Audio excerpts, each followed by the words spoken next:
আসসালামু আলাইকুম রহমতুল্লাহি ওবরাকাতু। নার্সারি গ্রুপের প্রিয় শিক্ষার্থী, তোমরা সবাই কেমন আছো? আমি আজ তোমাদেরকে 9 নং লেসন প্ল্যান থেকে পড়াবো। তোমরা সবাই খুব মনোযোগ সহকারে ভিডিওটি দেখবে, আশা করি সবাই সুন্দরভাবে বুঝতে পারবে। দেখো, আমরা এখন পড়ছি যুক্তাক্ষর। যুক্তাক্ষর আরবিতে বলে মুরাক্কাব, বাংলায় বলে যুক্তাক্ষর, আরবিতে কি বলে? মুরাক্কাব। তো আমরা 8 নং লেসন প্ল্যানে এ পর্যন্ত পড়া শেষ করেছি। আজ আমরা এখান থেকে পড়া শুরু করব। এই হরফটির নাম কি? লাম। নাম কি? লাম। যদিও দেখতে তোমাদের কাছে আলিফের মতো মনে হবে, কিন্তু এটা কি? লাম। লাম হয়েছে কেন? এটা মুরাক্কাব হয়েছে, এই জন্যই লাম হয়েছে। যদি এই হরফটি মুরাক্কাব না হতো, বাম পাশের হরফের সাথে মিলিত না হতো, তাহলেই আলিফ হতো। এই জন্য এটার নাম কি? লাম। এটার নাম এক দাঁতের উপর এক নোক্তা দিলে নুন, সিন, হামজা, আবার লাম, নুন, হা, মিম, লাম, ইয়া। এক দাঁতের নিচে দুই নোক্তা দিলে ইয়া। এক দাঁতের নিচে কয় নোক্তা দিলে? ইয়া। দুই নোক্তা দিলে ইয়া। লাম, ইয়া। হায়ের মাথার নিচে এক নোক্তা দিলে জিম। আর এটার নাম কি? মিম। এটা খুব খেয়াল করে পড়বে, এটা যেন ভুল না হয়। এটার নাম কি? মিম। আইন, নুন, কাফ, মিম।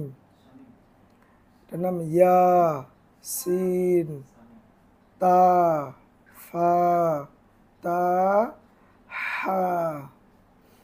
এখানে পরপর দুইটি ত আছে। তো প্রথমটার নামও ত, পরেরটার নামও কি? ত।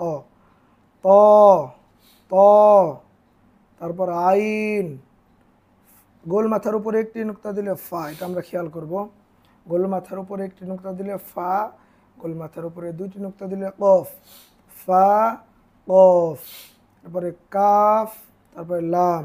প্রথমটা কাফ, বাঁকা টান দিচ্ছে যে এটার নাম কি? কাফ।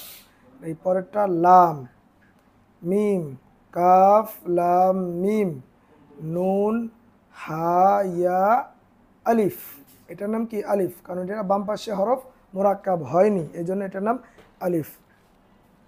কফ, লাম, হা, ওয়াও, আলিফ, লাম, লাম, হা, আলিফ, হা, দাল, আলিফ, লাম, লাম, হা, আলিফ, লাম, صاد মিম দাল, লাম, মিম, ইয়া, লাম, দাল, ওয়াও, লাম, মিম, ইয়া, ওয়াও, লাম, দাল।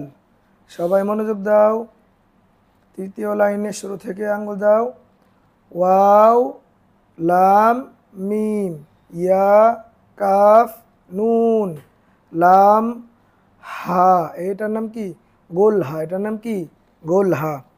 কাফ, ফা।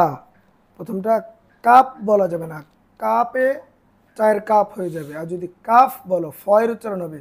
বাংলায় আমরা প এবং ফ পড়েছি, তো কাফের লাস্টে কি? ফয়ের উচ্চারণ আসবে। কাফ, ফা, ওয়াও, আলিফ, আলিফ, হা, দাল, আলিফ, লাম, তা, হা, ইয়া, আলিফ, তা, লাম, লাম, হা, ওয়াও, আলিফ, লাম, সদ, লাম, ওয়াও, আলিফ, গোলতা। এটার নাম কি? গোলতা। উপরের দুইটা নুক্তা যদি আমরা মুছে দিই, তাহলে কি হবে? গোলহা। আর নুক্তা দিলে গোলতা। গোলহা এবং গোলতা, এটা সবাই খেয়াল রাখবো। ওয়াও, আলিফ, লাম, ত, ইয়া, বা, আলিফ, তা, আলিফ, লাম, সিন, লাম, আলিফ, মিম, আইন, লাম, ইয়া, কাফ, আলিফ, ইয়া, হা, আলিফ, আলিফ, লাম, নুন, বা, ইয়া, ওয়াও, র, হা, মিম, গোলতা, আলিফ, লাম, লাম, হা, ওয়াও, বা, র, কাফ, আলিফ, কাফ, আলিফ। যদি এই তা এই আলিফের সঙ্গে মিলিত থাকতো তাহলে এটা আলিফ হতো না, এটা কী হয়ে যেত? লাম হয়ে যেত। মিলিত যদি হয় তাহলে লাম হবে, আর যদি মিলিত না হয় তাহলে আলিফ হবে।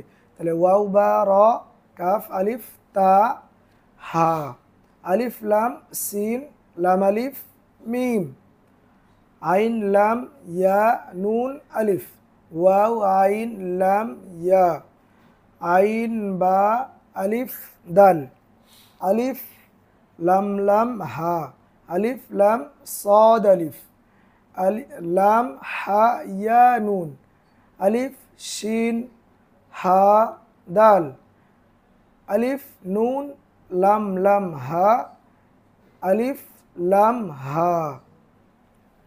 তো এরপরে দেখো নিচে বাংলা একটি লাইন লেখা আছে, এখানে লেখা আছে উপরে নিচে দুটি হরফ একসাথে থাকলে উপরের হরফটি পড়তে হবে। এখানে উপরে এবং নিচে, নিচে আছে ওয়া, উপরে হামজা, নিচে আছে আলিফ, উপরে হামজা, নিচে আছে ইয়া, উপরে হামজা। তো উপরে নিচে যদি কখনো দুটি হরফ একসাথে আসে তাহলে আমরা উপরের হরফটি পড়ব, নিচের হরফটি পড়া যাবে না। আশা করি সবাই ভিডিওটি বুঝতে পেরেছো। পরবর্তী ভিডিও দেখার আমন্ত্রণ রইল। ধন্যবাদ সবাইকে মনোযোগ সহকারে ভিডিওটি দেখার জন্য। আসসালামু আলাইকুম ওয়া রাহমাতুল্লাহি ওয়া বারাকাতুহু।